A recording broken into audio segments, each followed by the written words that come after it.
boa noite. Eu quero iniciar me declarando entristecido pela necessidade de abordarmos esse tema. Não estou habituado. Ouve-se bem?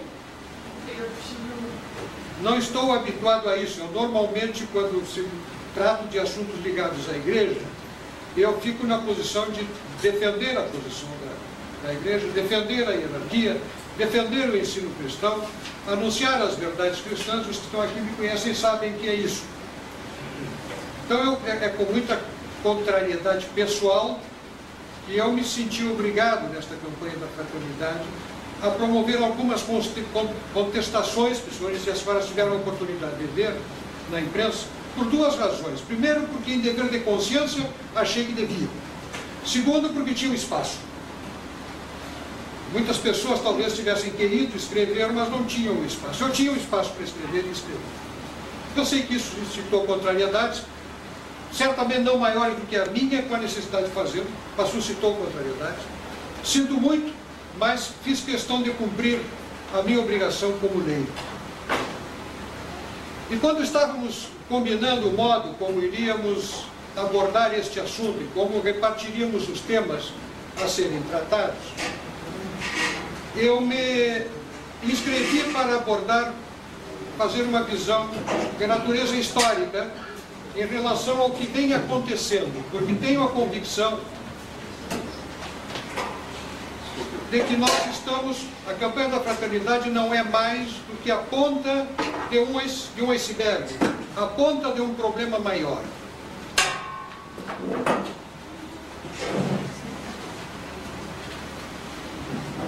E talvez a primeira coisa que deva dizer em relação a isso é que percebo lamentavelmente percebo que aquilo que o zelo com que a Conferência Nacional dos Bispos do Brasil deveria tratar da sua imagem, do seu nome, daquilo que se diz em seu nome, daquilo que é apresentado em seu nome, deveria ser muito superior ao cuidado que uma empresa privada tenha com a sua marca, com a sua imagem, com o seu nome. E lamentavelmente não é assim. Lamentavelmente eu leio o logotipo da CNBB, lido como da CNBB, não tem como ser diferente. Ouvido manifestações como sendo da CNBB, que não vêm cercados deste cuidado com aquilo que é dito e com aquilo que é exposto. Não precisaria ir muito mais longe do que pegar, creio que o tema da campanha da fraternidade de 2008, que tratava da vida, se não foi 2008, foi 2007, mas é bem recente, o DVD da campanha da fraternidade, que tratava da vida, incluía a declaração de uma senhora daquele diabólico grupo das católicas pelo direito de decidir. E quando isso foi descoberto, houve uma surpresa. Então, são fatos sucessivos, porque em virtude do tamanho da CNBB e da sua estrutura, não se respeita para tudo aquilo que sai com a marca da entidade aquelas exigências que, por exemplo, recaem em relação ao que sai de uma Assembleia Geral dos Bispos.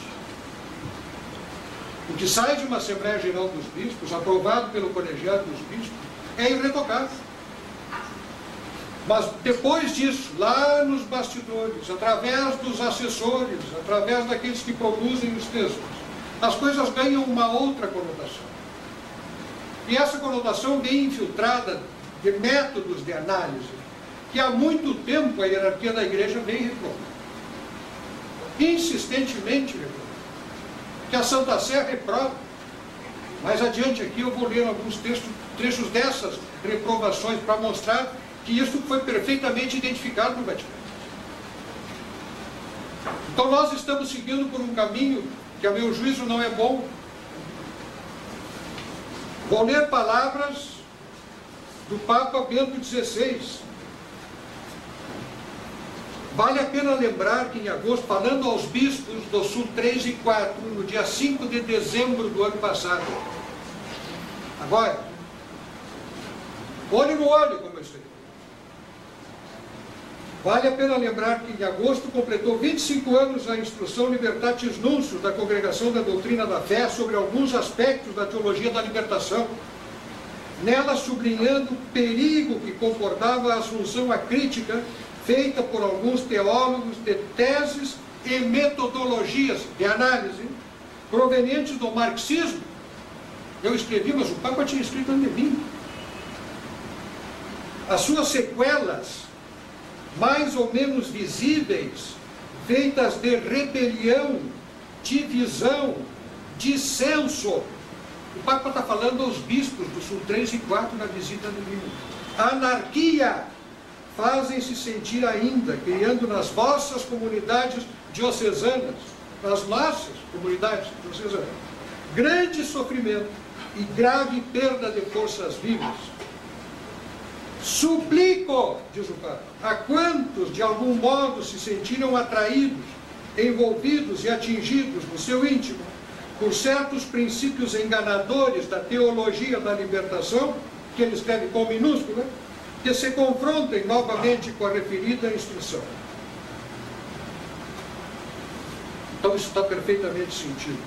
O Papa João Paulo II foi sob seu magistério que foi editada essa instrução Libertatis Nuncius. Mas leiam o que o Papa disse ele. Recebi isso pela internet há poucos dias, eu não tinha conhecimento disso, porque foi uma fala dele aos bispos do Papa João Paulo II em 95, aos bispos das regionais Norte 1 e 4 da CNBB em visita a Lima. Vejam que beleza, e quanto é verdadeiro isso. O brasileiro gosta dos sinais exteriores da fé. Ele quer ver as igrejas com suas características religiosas, com as expressões autênticas da arte sacra, que despertam e levam à oração, ao recolhimento e à contemplação do mistério de Deus.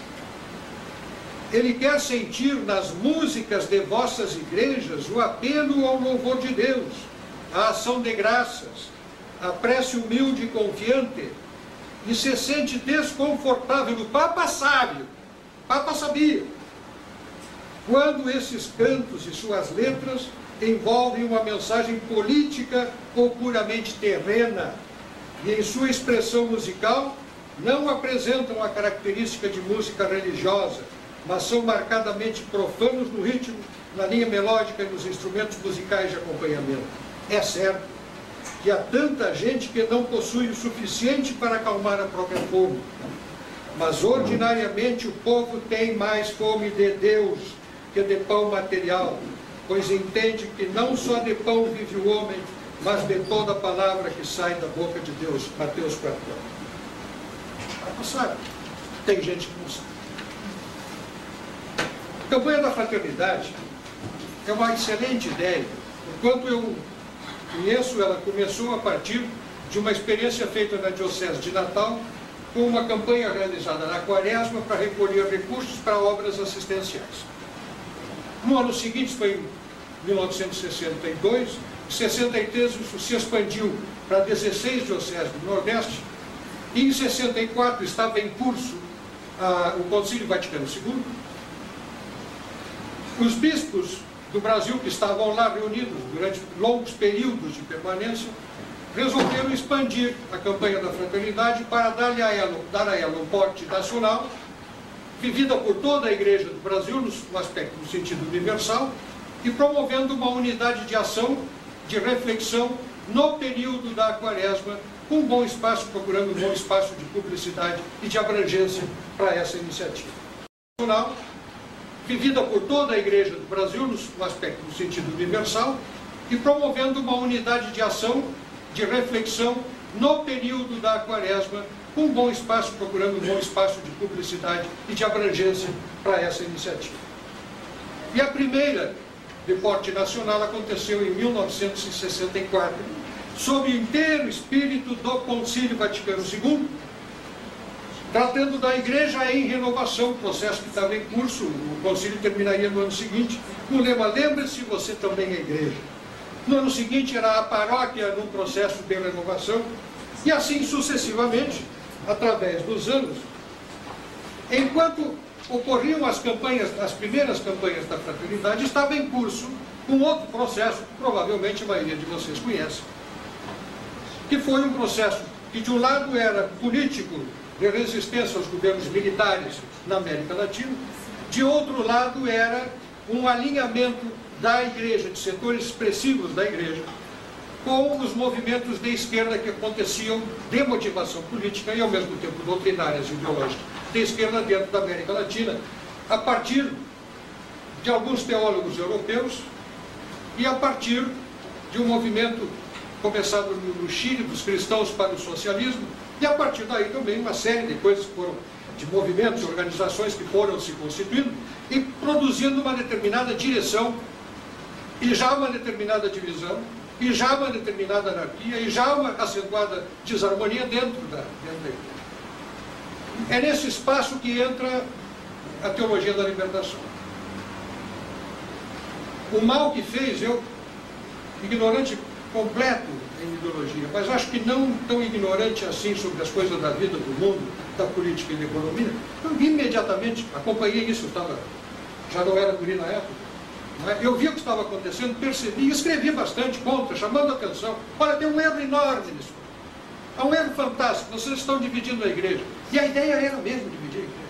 A ideia era criar uma igreja popular dentro da América Latina, voltada exclusivamente e fortemente focada, não na salvação das almas, mas na realização de um novo reino de Deus através da atenção aos pobres, da repartição das riquezas e da revolução pela via da esquerda e pela via do socialismo. Todos viram isso. Alguém poderia dizer, olha, era exatamente isso que eu queria. Tudo bem. Mas não me digam que não aconteceu. Aconteceu. Não me digam que isso ainda não está influenciando. Influenciou muito. Muito. A partir de 1972, se instala na CNBB uma estrutura de poder totalmente já dominada pelos ditos progressistas, através das sucessivas gestões do cardeal Aloysio Lorscheider e de Dom Ivo Lorscheider, seguido do bispo de Mariana, Dom Luciano Mendes de Almeida. Isso foi de 1972 a 1995, portanto, cobrindo o espaço de um quarto de século. Sob essa hegemonia, depois entrou Dom Lucas Moreira Neves, que em seguida foi chamado para o Vaticano, mas enfim, se instalou nesse período de um quarto de século uma oligarquia dentro da CNBB que passou a ditar o conteúdo dos textos da CNBB ou daqueles que vêm a público. E é muito difícil se encontrar ali qualquer dissonância entre isso e a teologia da libertação. Entre aquilo que vem e a teologia da libertação. Exceção feita aqueles documentos que são em Assembleia dos Bispos aprovados, como você faz lá, linha por linha, todo mundo votando, frase por frase, para buscar aquela unanimidade que está recomendada como condição essencial para que esses textos componham e formem doutrina. Ou sejam cogentes em relação à Igreja do Brasil.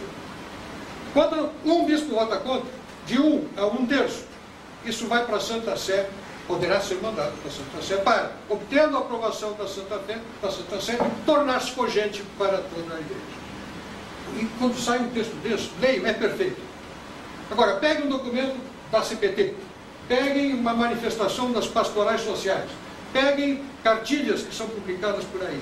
Não tenha, vêm como dá a CNBB, são lidas na sociedade como dá a CNBB, mas são absolutamente sujeitas a toda forma de contestação, não obrigam ninguém e normalmente estão revestidas em intensos erros, grandes erros.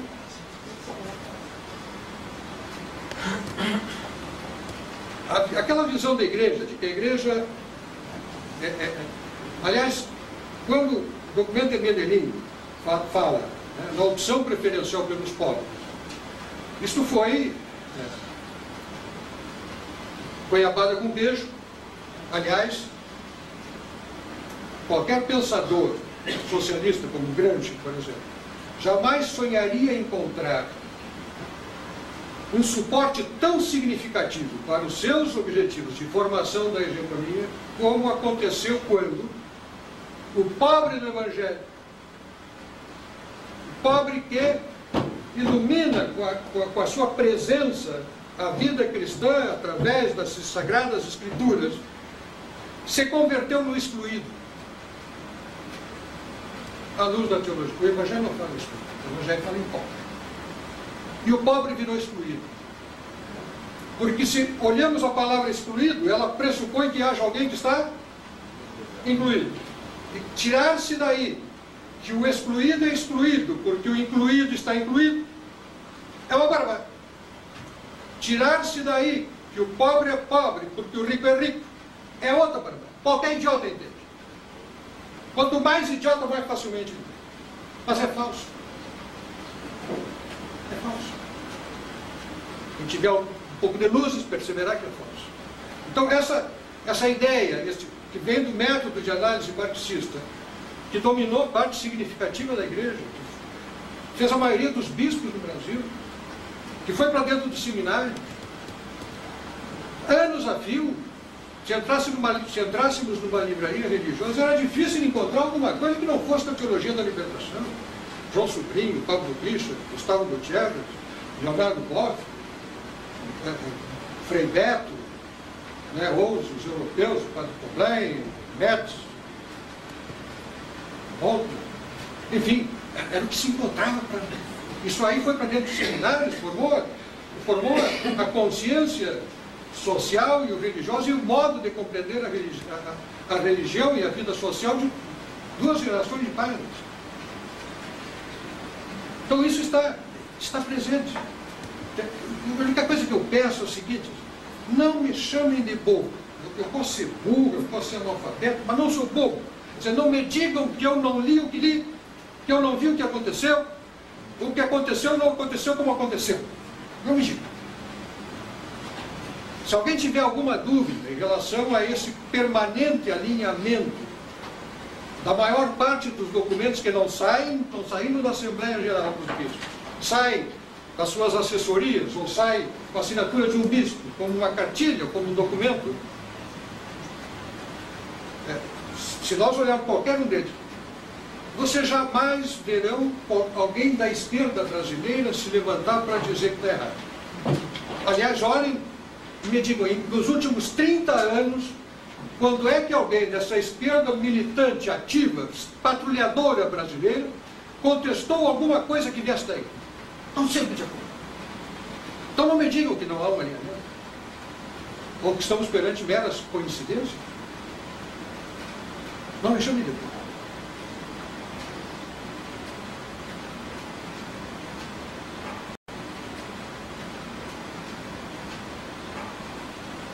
Se nós aceitamos que essa é a missão da igreja, que a salvação das almas é uma coisa secundária,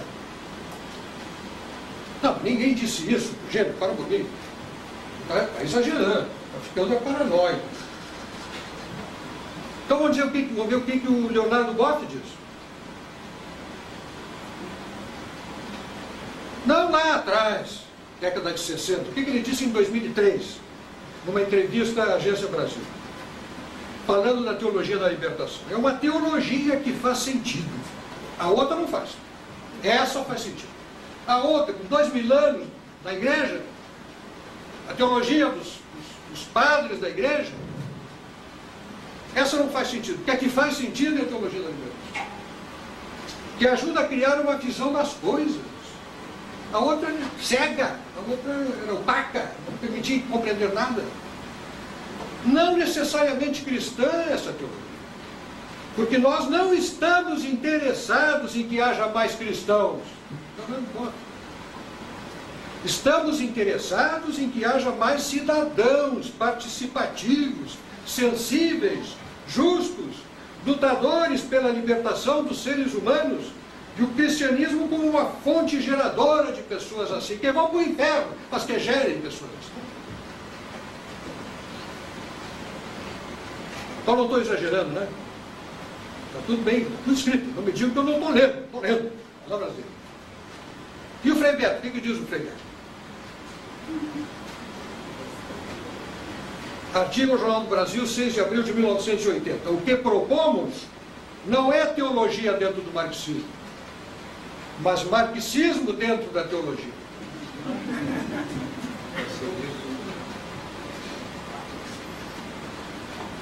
Então vamos deixar de novo. Agora eu fico pensando, se a função da igreja essencial é resolver o problema do pobre, o que a igreja tem para fazer na Suíça? Ou se, como dizem os teólogos da libertação, agora nós temos uma teologia que faz sentido. Então, a pregação de Cristo foi absolutamente inútil para qualquer das missões da igreja e a ação da igreja também ao longo de 2000 anos, que nós tivemos que esperar que aparecesse o seu Marcos para nos dizer como ler o Evangelho. Cristo ressuscitou, o Espírito Santo veio, mas foi tudo em vão, porque ele encarnou mesmo, o Espírito Santo. Quando Marcos escreveu, ali foi a segunda vida do Espírito Santo. Minha cabeça. E isso ilumina a ação de muitos organismos ligados à nossa CNBB. Então, durante 20 séculos, para eles, a igreja foi uma superestrutura, um instrumento de dominação, que precisava ser reformulada para compreender adequadamente a sua missão e se colocar a serviço dessa missão, que é de natureza revolucionária dentro da sociedade. Então, de superestrutura, vira aquilo que em política se chama de aparelho. E em muitos casos, virou mesmo. Virou aparelho. Como viraram as sedes. E também não me digam que não é assim, porque eu participei, quando o Dom Cláudio Poli era arcebispo de Porto Alegre, de várias reuniões. Naquele tempo, o Partido dos Trabalhadores estava na oposição, e eu ia aquelas reuniões, eram lá na igreja da Pompeia, vários grupos trabalhando, uma missa começava de manhã e terminava de tarde, nós pedíamos perdão pelos padres do mundo inteiro, menos pelas nossas próprias culpas. E nas mesas só se tratava de Lula presidente. Lula, na época, estava na oposição. Era disso que se falava. Aparelho.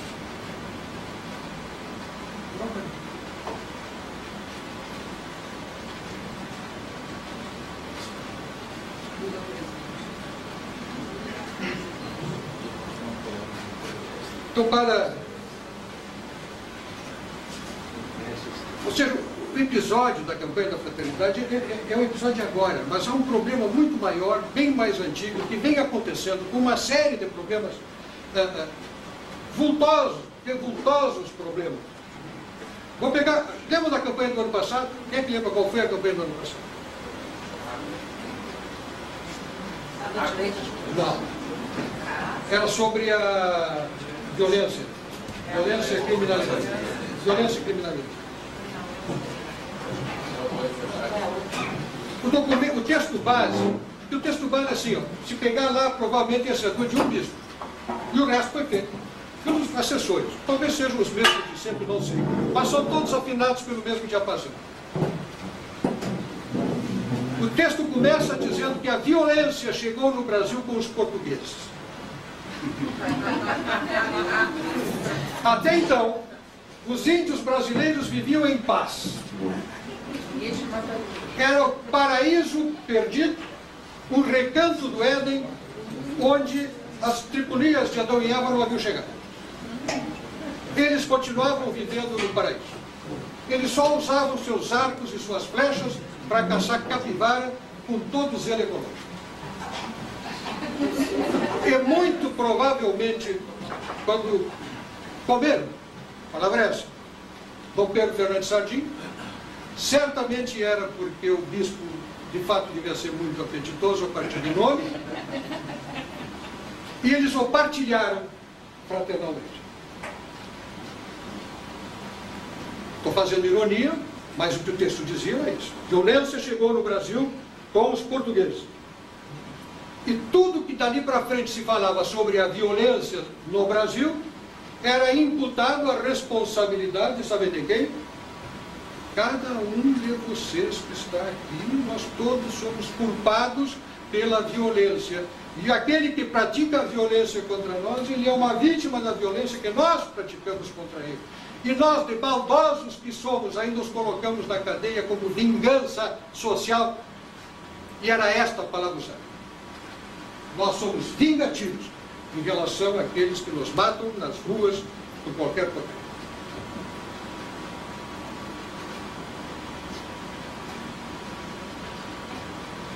Deles não se poderia exigir nenhuma outra conduta em virtude da sua condição. Sabem de quem é também essa tese? Assumida na campanha da Fraternidade do ano passado, esta é exatamente, se lembram, a tese do Marcola. A CNBB assumiu a tese do Marcola. Não é assim. É um texto base da campanha da Fraternidade, mas enfim, eu leio o que eles escrevem. O que eu vou fazer? Eu não fico com o lema e o tema da campanha, eu vou procurar o documento, porque esse é o documento que vai para os padres, que vai para os bispos, que vai orientar os sermões, as ideias, que vai para os grupos de reflexão, as comunidades. É o documento. 80 páginas, lindo. E a outra também. E cheio de erro. Mais adiante vão ser explicitados outros erros, outros equívocos, outras falhas. Mas eu quero apenas mostrar que não se trata desta campanha da Fraternidade. Tem alguma coisa que precisa ser repensada nessa campanha. E termino retomando aquela frase inicial. Empresas sérias são mais zelosas com o uso que fazem da sua marca, lamentavelmente do seu nome e da sua imagem, do que a CNBB, o peso e a importância que tem para a Igreja no Brasil. Muito obrigado.